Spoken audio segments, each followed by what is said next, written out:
Have you ever seen a hardcore way of fishing? They actually used a crocodile as bait, an iron chain as the fishing line, and a giant half-meter wide ball as the float. After just 10 minutes of waiting, the fishing rod suddenly stirred. From the strength of the pull, it was clear that this was a rare giant catch. With everyone watching in anticipation, a great white shark suddenly leapt out of the water. Overjoyed, the man reeled in hard, thinking the harvest was within his grasp, only to be shocked when he saw that the shark had been bitten clean in half. Moments later, the boat began to shake violently.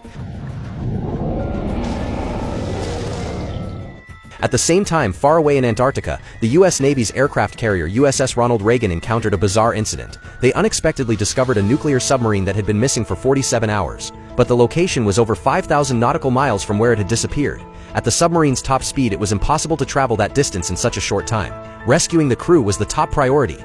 The military quickly forced open the hatch, but what they found was unbelievable. The food was still fresh, the living supplies were intact, yet all 177 crew members had vanished. Even stranger, all the electronic equipment was burned out, as if the entire vessel had been struck by lightning. The military suspected an enemy attack, but the collaborating professor disagreed.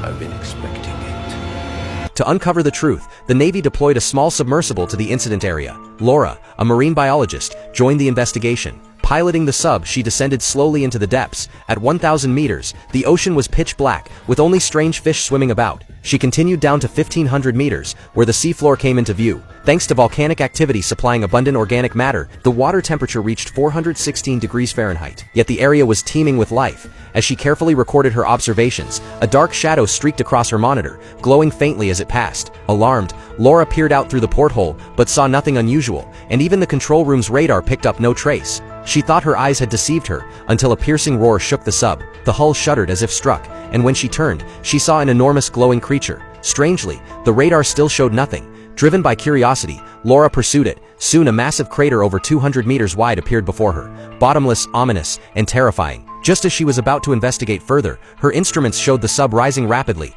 jolted as if pushed upward by some unseen force. She hurriedly reported to command, but a sharper, deafening wail erupted, disrupting all systems. The control room lost contact entirely. The shaking grew violent. Clutching her head in pain, Laura felt the sub flip over and over. Through the porthole, she glimpsed enormous creatures closing in one after another. She didn't know how much time had passed, but at last the chaos subsided. With her years of piloting experience, Laura barely escaped with her life. Back aboard the research ship, she immediately reported her findings. There absolutely exists some unknown giant life form beneath the sea, larger than a whale, capable of disrupting electronics with sound alone. But her superiors refused to believe her. Let me just say this out loud and just see how it plays.